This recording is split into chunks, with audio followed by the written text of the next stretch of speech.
പത്തരമാറ്റിലെ പുത്തൻ വിശേഷത്തിലേക്ക് ഏവർക്കും സ്വാഗതം. ഈ റിവ്യൂ ഇഷ്ടപ്പെടുവാണെങ്കിൽ സബ്സ്ക്രൈബ് ചെയ്യണേ, സപ്പോർട്ട് ചെയ്യണേ. അങ്ങനെ ആദർശാണെങ്കിൽ നയനെ വിളിക്കുകയാണ്. ഒരു ദിവസം ഒന്ന് പറഞ്ഞ് പോയിട്ട് നീ എന്താ വരാഞ്ഞ് എന്ന് ചോദിക്കുകയാണ് ആദർശ്. ആദർശേട്ടാ, ഇവിടെ അച്ഛനും അമ്മയ്ക്കും ഭയങ്കര വിഷമമായിട്ടിരിക്കുകയല്ലേ. നന്ദുവിൻ്റെ കല്യാണം മുടങ്ങി, അബി ഇപ്പം ജയിലിലായി. അപ്പം ഞാൻ വിചാരിച്ച് 2 ദിവസം ഇവിടെ നിൽക്കാമെന്ന്. എൻ്റെ ആദർശേട്ടന് ഉറക്കം വരുന്നില്ല ഞാനില്ലാഞ്ഞിട്ട്. അത് തന്നെ സത്യം, ഉറക്കം വരുന്നില്ലെന്ന് ആദർശ് പറയണം. എനിക്ക് മാത്രമല്ല അമ്മയ്ക്കും ഉറക്കമൊന്നും വരുന്നില്ല എന്ന് പറയണം. നാളെ തന്നെ ഞാൻ അങ്ങോട്ട് വരാം, എന്നിട്ട് നിന്നെ പിക്ക് ചെയ്തുകൊണ്ട് വരാം, എന്നിട്ട് വൈകിട്ട് അങ്ങ് കൊണ്ടാക്കാം എന്ന് പറയാണ്. എന്താ എന്നെ കാണാതിരിക്കാൻ പറ്റത്തില്ലയോ എന്ന് നയന ചോദിക്കണം. അതാണ് സത്യം, നീ ഉണ്ടെങ്കിൽ കുറച്ച് എന്തെങ്കിലുമൊക്കെ സംസാരിച്ച് പറഞ്ഞൊക്കെ ഇരിക്കാമല്ലോ എന്ന് ആദർശ് പറയുകയാണ്. അങ്ങനെ അവർ രണ്ടുപേരും കൂടെ സംസാരിച്ചുകൊണ്ടിരിക്കുകയാണ്. സംസാരിച്ച് കഴിഞ്ഞപ്പോഴത്തേക്കും നമ്മുടെ കനകയാണെങ്കിൽ എനിക്ക് പാലൊക്കെ ആയിട്ട് വരികയാണ്. ആദർശേട്ടൻ ഇപ്പം വിളിച്ചായിരുന്നു അമ്മേ, ഞാനങ്ങ് ചെല്ലാനാണ് പറയുന്നത്. മോള് 2 ദിവസം കഴിഞ്ഞ് പോയാൽ പോരെ എന്നിട്ട് കനക ചോദിക്കുകയാണ്. പക്ഷെ എന്നെ കാണാതിരിക്കാൻ പറ്റത്തില്ല, ആദർശേട്ടനും അമ്മയും കൂടെ ഞാനങ്ങ് ചെല്ലണമെന്നും പറഞ്ഞിരിക്കുകയാണ്. ഇങ്ങനെ തുടങ്ങി എങ്ങനെ 7ാം മാസത്തിലാകുമ്പോൾ മോളെ ഇങ്ങോട്ട് വിളിച്ചുകൊണ്ട് വരാനും അവർ സമ്മതിക്കുമോ എന്ന് ചോദിക്കുകയാണ്. ഇങ്ങനെയാണെങ്കിൽ ആദർശൻ്റെ അമ്മയും കൂടെ സമ്മതിക്കത്തില്ലല്ലോ എന്നൊക്കെ പറയുകയാണ്.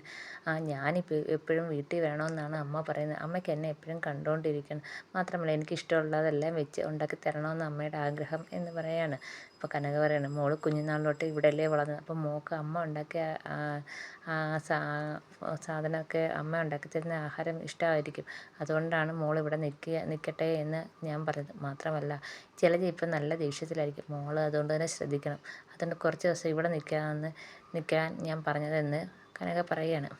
ഇങ്ങനെ ഒരുത്തം മതിയല്ലോ ഒരു കുടുംബം നശിക്കാൻ. മോളുടെ ജീവിതം കണ്ടു കഴിഞ്ഞാൽ ആരും കൊതിച്ചു, പക്ഷെ നമ്മുടെ നവ്യ മോളുടെ ജീവിതം ഇങ്ങനെ ആയിപ്പോയല്ലോ. അവൻ എന്തിനാ ഇത്ര ആർത്തി, അവന് ഇതേപോലെ നന്നായിട്ട് ജീവിച്ചുകൂടായിരുന്നോ എന്ന് പറയുന്നത്. ഇപ്പം നവ്യടുത്തൊന്നും പറയാൻ വയ്യാത്തൊരവസ്ഥയാണെന്നും പറഞ്ഞ് രണ്ടുപേരും കൂടെ സങ്കടപ്പെട്ടിരിക്കുകയാണ്. ഈ സമയത്ത് അനന്തപുരിയിൽ ആദർശ് അവിടെ ഇരിക്കുന്നുണ്ട്. അപ്പം ദേവേനെ അങ്ങോട്ട് വന്നിട്ട് ചോദിക്കുകയാണ്, എന്താ മോനെ നീ ഉറങ്ങിയില്ലയോ? ഇല്ലമ്മേ, നയന ഇല്ലാത്തതുകൊണ്ടാണോ നീ ഉറങ്ങാത്തത് എന്ന് ചോദിക്കുകയാണ്. അപ്പോൾ ഒന്നും മിണ്ടില്ല. അമ്മയും ഉറങ്ങിയില്ലേ? എന്താ നയന ഇല്ലാത്തതുകൊണ്ടാണ് അമ്മയും ഉറങ്ങുന്നത്?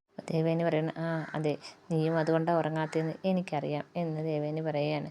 ആദർശ് പറയാണ്, അവളിപ്പം നമ്മുടെ ജീവിതത്തിൽ ഒരു പ്രധാന ഭാഗമായി മാറിയിരിക്കുക ഇല്ലേ അമ്മയെന്ന് പറയാണ്. അവളില്ലാതെ ഒരു ദിവസം പോലും നിൽക്കാൻ പറ്റാത്ത അവസ്ഥയാണെന്ന് ആദർശ് പറയാണ്. അപ്പോൾ ദേവനി പറയാണ്, 7ാം മാസം കഴിഞ്ഞ് കഴിഞ്ഞാൽ അവർ നയനെ വിളിച്ചുകൊണ്ട് പോകത്തില്ലേ, പിന്നെ നമുക്ക് അവിടെ പോയാലേ നയനെ കാണാൻ പറ്റത്തുള്ളൂ. അതുവരെ അവളെ ഇവിടെ നിർത്തണം, അവൾക്ക് വേണ്ടുന്നതെല്ലാം വെച്ച് കൊടുക്കണം, അവൾക്ക് ആഗ്രഹമുള്ളതെല്ലാം സാധിച്ചു കൊടുക്കണം എന്ന് ദേവേനി പറയാണ്. ഞാൻ നാളെ തന്നെ പോയി വിളിച്ചുകൊണ്ട് വരാം അമ്മയെന്ന് ആദർശം പറയുന്നുണ്ട്.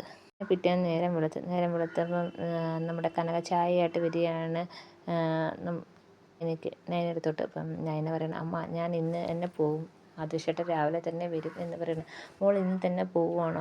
ഞാൻ വിചാരിച്ച് 2 ദിവസം ഇവിടെ കാണുമെന്ന്. അപ്പം നയന പറയാണ്, ആദർശേട്ടനും അമ്മയും ഞാൻ ഉടനെ ചെല്ലണമെന്നാണ് പറയുന്നത് എന്ന് പറയാണ്.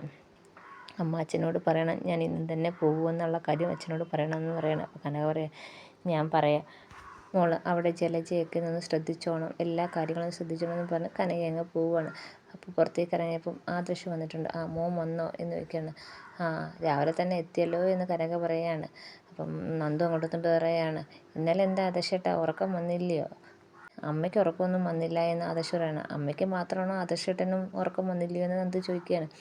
അപ്പം ആദർശ് ചിരിക്കുന്നുണ്ട്. ഇങ്ങനെയാണെങ്കിൽ 7ാം മാസത്തിൽ ചേച്ചിയെ വിളിച്ചുകൊണ്ട് വന്നാൽ ഇവിടെ നിർത്താൻ സമ്മതിക്കത്തില്ലല്ലോ ആദർശേട്ടനും അമ്മയും കൂടെ എന്ന് പറയാണ്. ഞങ്ങളുടെ അവകാശമാണെന്നൊക്കെ നന്ദു പറയുന്നുണ്ട്. കനക പറയണം, മോനെ ചായ എടുക്കാം, അതേപോലെ തന്നെ അവിടെ ജലജ ഒന്ന് ശ്രദ്ധിച്ചോണം, മോളിങ്ങനെ സന്തോഷമായിട്ടിരിക്കുന്ന സമയമില്ലേ, അവൾക്ക് എന്തെങ്കിലും കുബുദ്ധി തോന്നിയാലോ. ആദർശ് പറയാണ്, അപ്പച്ചിയെ മാത്രമല്ല നവ്യയും ശ്രദ്ധിക്കണം, നവ്യ അത്രയ്ക്കൊരു മാറ്റമാണ് ഉണ്ടാക്കുന്നത്, നന്ദുവിനോടാണ് ഏറ്റവും കൂടുതൽ ദേഷ്യമെങ്കിലും ഞാൻ എന്നോടും ദേഷ്യത്തിന് കുറവൊന്നുമില്ല എന്ന് പറയാണ്. എന്നെ പറയണം, അമ്മ ചായ എടുക്കുക, ഞാൻ പോയി ഡ്രസ്സ് മാറിയിട്ട് വരാമെന്നും പറഞ്ഞ് അവരങ്ങോട്ട് പോവുകയാണ്. ആദർശും നയനയും കൂടെ വീട്ടിൽ നിന്ന് ഇറങ്ങുകയാണ്. അപ്പോൾ ഇറങ്ങാൻ നേരത്ത് നയന പറയാണ്, അമ്മയ്ക്ക് അച്ഛന് നല്ല വിഷമമുണ്ട്, ഞാൻ 2 ദിവസം കൂടെ നിൽക്കുമെന്നാണ് അവർ പ്രതീക്ഷിച്ചത്, അതുകൊണ്ട് കാര്യത്തിൽ നല്ല വിഷമമുണ്ട്. അമ്മ പറയുന്നത് നമ്മൾ തന്നെ മുൻകൈ എടുത്തിട്ട് ആരെങ്കിലും കണ്ടെത്തി നന്ദുവിൻ്റെ വിവാഹം നടത്തണമെന്ന് അമ്മയും അച്ഛനും പറയുന്നതെന്ന് പറയുന്നത്. ആദർശ് പറയുകയാണ്, ഇങ്ങനെയൊക്കെ പറയുന്നെങ്കിൽ എൻ്റെ ഉള്ളിൽ ആനിയും നന്ദും കൂടെ ഒന്നിക്കണമെന്ന്. അപ്പം നയന പറയാണ്, എനിക്കും അങ്ങനെ തന്നെ, പക്ഷേ ഇവരാരും സമ്മതിക്കത്തില്ല, ഇനി ദൈവമായിട്ട് നടത്തുന്നെങ്കിൽ നടത്തട്ടെ എന്ന് പറയുകയാണ്. എന്നെ കാണിക്കുന്ന അനന്തപുരിയിൽ നവ്യ അങ്ങോട്ടും ഇങ്ങോട്ടും നടക്കുകയാണ്. നവ്യ എന്നിട്ട് മനസ്സിൽ വിചാരിക്കുകയാണ്, ആദർശ് തെറ്റുകൾ ഇത്രയും ചെയ്തിട്ട് ആദർശിനും നയനയും നല്ലൊരു ജീവിതം കിട്ടുന്നു, ഒരു കുഞ്ഞും കൂടെ ഉണ്ട്, അവർക്ക് ഇതിൻ്റെ സങ്കടമോ വിഷമമോ ഒന്നുമില്ല. അവർ സന്തോഷമായിട്ട് ജീവിക്കുന്നു. ഞാനോ എനിക്കെല്ലാം നഷ്ടപ്പെട്ടു എന്ന് നവ്യ വിചാരിക്കണം. ഈ സമയത്ത് ദേവേനയെ വന്ന് കണ്ണ് കുത്തുവാണ് നയന. എന്നിട്ട് കൈ പിടിച്ചിട്ട് പറയാണ്, ഇതെൻ്റെ മരുമോളാണെന്ന് പറയാണ്. നിന്നെ എനിക്ക് കണ്ടില്ലെങ്കിലും തൊട്ടാൽ തന്നെ മനസ്സിലാവും എന്ന് പറയുകയാണ്. എന്നിട്ട് ചോദിക്കുകയാണ്, അമ്മയ്ക്ക് അച്ഛന് വിഷമമായി 2 ദിവസം നിൽക്കാമെന്ന് പറഞ്ഞ് വന്നിട്ടില്ലേ? അപ്പം നയന പറയാണ്, അവർക്ക് വിഷമവും പിന്നെ വിഷമാവാതിരിക്കുമോ? 7-ാം മാസം കഴിയുമ്പോൾ ഞാൻ അങ്ങോട്ട് ചെല്ലുമെന്നുള്ളൊരു പ്രതീക്ഷയായിരിക്കുകയാണ്. അത് അവരുടെ അവകാശമാണ് അമ്മ. അത് അന്നേരം ആദർശേട്ടനും അമ്മയും ഒന്നും പറയില്ലെന്ന് പറയാണ്. അപ്പം ദേവന് പറയാം, അന്നേരം നോക്കട്ടെ, അന്നേരം ഞങ്ങളും കൂടെ അല്ലെങ്കിൽ അങ്ങോട്ട് വരാം എന്ന് പറയാണ്. അപ്പം നയന പറയണ, ആദർശേട്ടൻ വാങ്ങിച്ചു കൊടുത്ത വീടല്ലേ, അതുകൊണ്ട് നിങ്ങൾക്ക് എപ്പോൾ വേണമെങ്കിലും അവിടെ വന്ന് നിന്നൂടെ. അപ്പം ദേവന് പറയണം, അതിൻ്റെ അവകാശത്തിലൊന്നുമല്ല, മോളെ കാണാമല്ലോ, അതുകൊണ്ട് പറഞ്ഞതാ എന്നും പറഞ്ഞാൽ അവർ രണ്ടുപേരും സന്തോഷത്തോടെ ഇരിക്കുന്നു. ഇതിന് സംസാരിക്കുക, മോൾക്ക് എന്തെങ്കിലും ഉണ്ടാക്കിത്തരാം എന്നും പറഞ്ഞുകൊണ്ട് വിളിച്ചുകൊണ്ട് പോകണം. മുത്തശ്ശി ഉണ്ടാക്കുന്നതും അങ്ങനെ അടുക്കളയിൽ കയറില്ല. മുത്തശ്ശിയും എന്തെങ്കിലുമൊക്കെ മോൾക്ക് ഉണ്ടാക്കി തരാം. മോൾക്ക് പറ്റുന്നതെല്ലാം മോൾക്ക് വേണ്ടുന്നതെല്ലാം പറയണം, അതെല്ലാം ഞാനും മുത്തശ്ശിയും കൂടെ ഉണ്ടാക്കിത്തരാം. ഞാനും ഗർഭിണിയായിരുന്ന സമയത്ത് എനിക്കിവിടെ അമ്മ വെക്കുന്ന ആഹാരമായിരുന്നു ഇഷ്ടമെന്നൊക്കെ ദേവാനി പറഞ്ഞു. അവർ രണ്ടുപേരും കൂടെ അടുക്കളയിലേക്ക് വരികയാണ്.